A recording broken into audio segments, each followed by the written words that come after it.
Good morning everyone. Welcome back to the cabin. Quick video this week about the making of charcoal. So I make charcoal, and I've made charcoal for years, but I make it for several reasons, or a couple of main reasons, I guess. One is for biochar, so that's when I take that charcoal and I mix it with nutrients, basically, so fertilizer, homemade fertilizer. So I inoculated it with minerals and potassium and nitrogen. And I do that by making the charcoal out of hardwood. Then I crush that up into as fine a powder as I can, although it's difficult without some kind of blender, grinder, or chipper.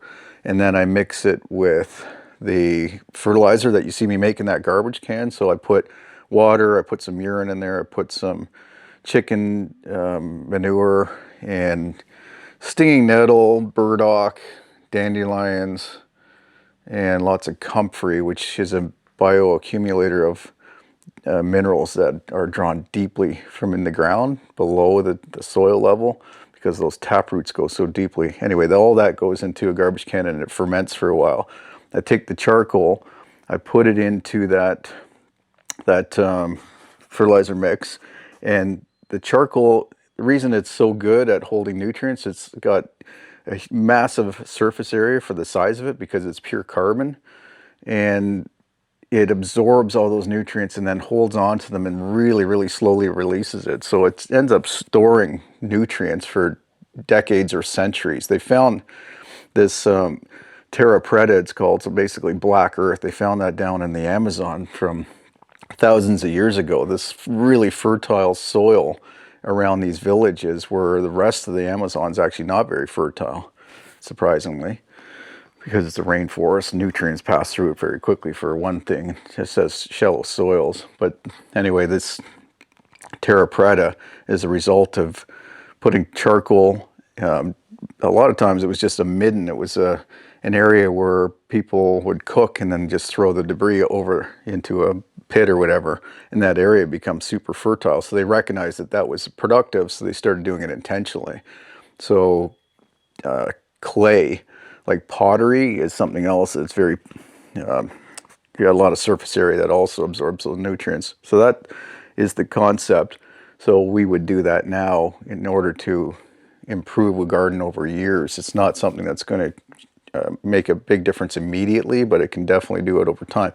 The danger, because it does absorb these nutrients and lock them up, is that you put that charcoal directly into your garden, it'll actually suck up all the nutrients from your existing soil or your mulch or your compost. So you want to inoculate it for a couple months, ideally first, by either putting it in a solution like I do, which speeds up the process, or a lot of cases I'll just throw it, now I will throw the excess into the compost pile and let it slowly absorb all the nutrients there.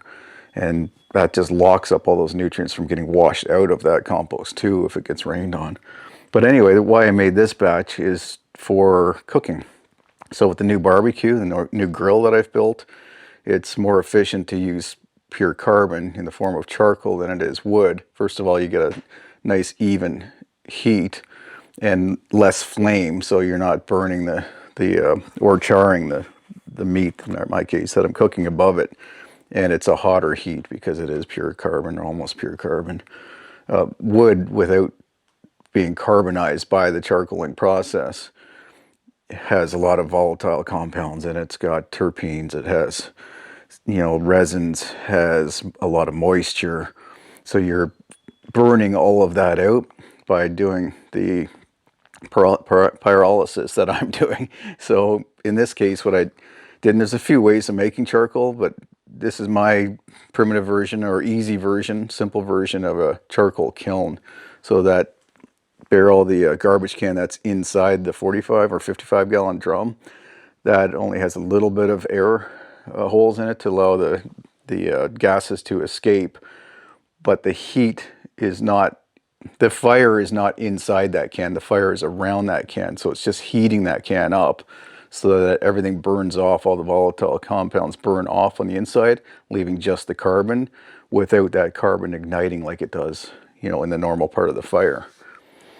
So that's the process. Very simple, time consuming somewhat. I do it for several hours, but also it's just I have the firewood. Like it almost seems like a waste of wood when you're burning a bunch of wood in order to create the heat to create the charcoal, but the process has a net benefit in the end. That's why people around the world still make charcoal and still use it for cooking. So that's it. If you have any questions, put them in the comments below and I'll try to answer you, or you can reach out directly. And that's it. So I'm going to start cooking with it, and you'll see the result, and I'll do a side-by-side fire with wood and fire with charcoal. All right. Thanks for watching. Appreciate it. Look forward to seeing you back here at the cabin next time. Take care.